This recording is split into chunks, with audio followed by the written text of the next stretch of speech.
Fieldwork is performed in order to collect accurate data. Personal safety while conducting fieldwork is of primary importance.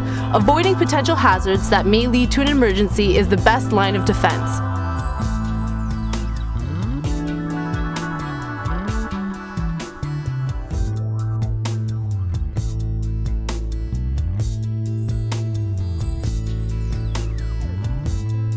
When working in or around water, make sure you have all your safety equipment recommended by your supervisor. Now that you know some of the potential hazards you may face in the environmental workplace, you should be better able to avoid them, or at least know how to deal with them should they occur. The best course of action is always to use common sense. Take all the proper precautions to ensure your safety on the job and take responsibility for your actions.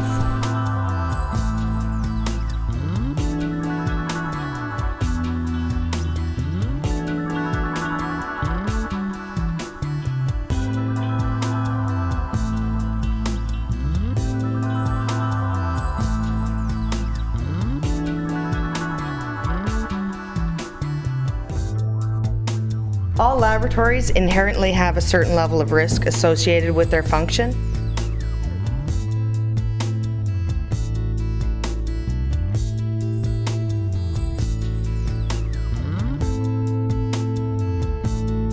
This being our main safety station, broken hazard disposal container, spill kits to absorb major spills, reagents for absorbing, these MSDS binders here. MSDS is material safety data sheets.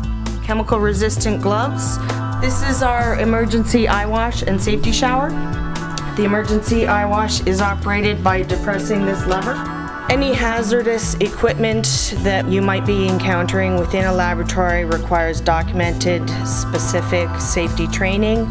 Good afternoon. My name is Heather. I'm here on behalf of the Canadian Red Cross to do your first aid CPR training. So basically, if you look at what first aid is, it's the first person to offer help. So it starts right from the very beginning. It's really important because anyone can save a life.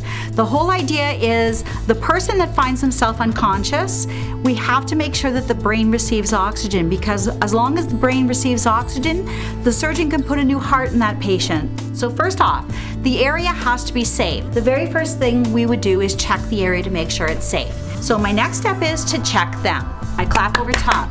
I do a sternum rub. I call to them, hey buddy, are you okay? I'm looking for a response. If I get a response, great, he was just sleeping. If I hear a moan or a groan, I know he's alive and well. So my next step would be pick up the phone and dial 911, because if I don't call them, they're not on their way.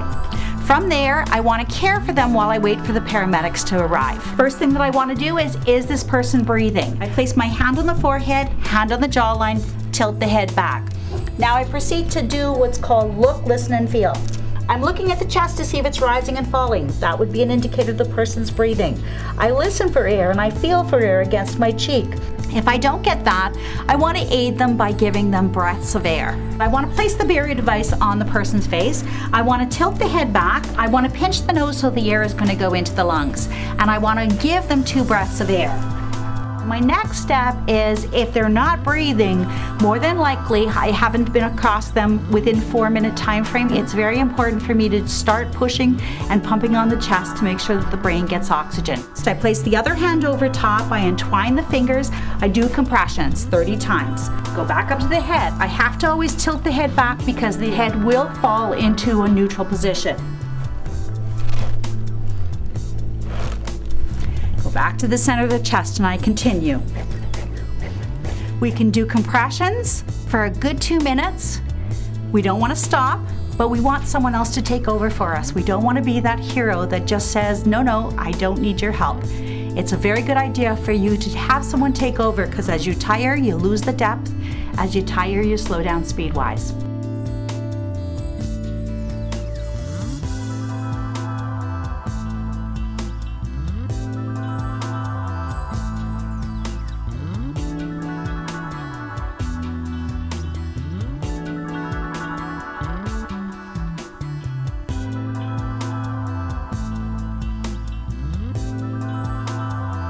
In the health and safety world, we try and anticipate potentially dangerous situations.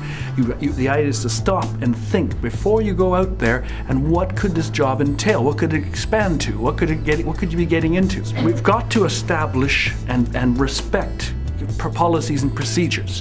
One element will be, which is very important, is that you read through what we've given you, that you understand exactly what we're trying to get you to read and respect.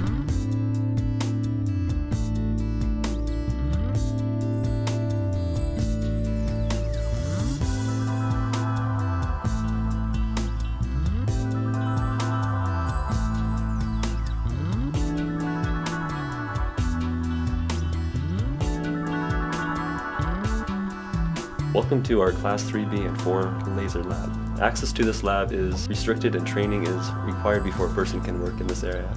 We can operate this laser cutter without wearing any protective glasses and is housed in a Class 1 enclosure that incorporates protective viewing windows and interlock doors.